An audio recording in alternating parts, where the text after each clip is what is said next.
I just stepped out of the courtroom and tensions were extremely high on day 14 of the Diddy trial. Prosecutors accusing Diddy's attorney, Brian Steele, of yelling at and humiliating Diddy's former assistant, Mia, who's on the stand today, telling the judge that if he continues cross-examination in this way, he could deter other witnesses in other trials from testifying. Now, the judge actually sided with Brian Steele, saying that he didn't hear him yelling or using sarcasm, but he did warn Brian about using questions that he felt were just for the jury to hear. And one of those questions that the judge shut down was when Brian Steele asked Mia if she got a lawyer in 2024 just to join the Me Too money grab against Combs. Now, the Me Too movement was at the center of this cross-examination, with Brian Steele referencing it many times. And the reason he keeps bringing it up is because during her testimony, Mia said that in part, the reason why she never told anyone that she got essayed by Diddy is because there was no Me Too movement at the time, and, quote, who would believe me? But then Brian Steele had Mia read text message after text message that she sent after 2017, where she is showing Diddy love up until 2023. Brian Steele showed in court one text message from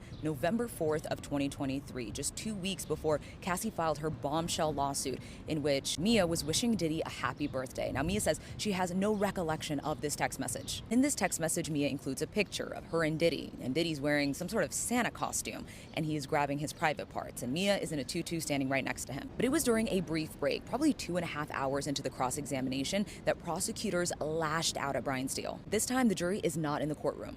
The prosecutor stands in front of the judge and says, at this point, we have sat through hours of humiliating cross-examination. The prosecutor said that Brian Steele has used sarcasm, has yelled at the witness, and said things like, God forbid, when repeating her words. They said in front of the jury, he's insinuating that she is lying. And said at this point, if we continue like this, we are crossing into prejudice and harassment. And at this point, to me at least, it sounded like the prosecutor was getting choked up when she said, victims from other cases will see how this victim is being treated and refuse to testify. She goes on by saying, we need to protect this victim and we will continue to object. And boy, did they. After almost every question that Brian Steele asked, the prosecutors objected. Now, the judge actually backed Brian Steele. He said, I didn't hear any sarcasm or yelling or inappropriate questioning. And to him, when Brian Steele said, God forbid, before repeating the witness's words, he felt like he was sympathizing, not harassing. The judge also did sustain a good amount of the prosecution's objections, and they had numerous sidebars. All right, I'm heading back inside now, but I will have more updates later.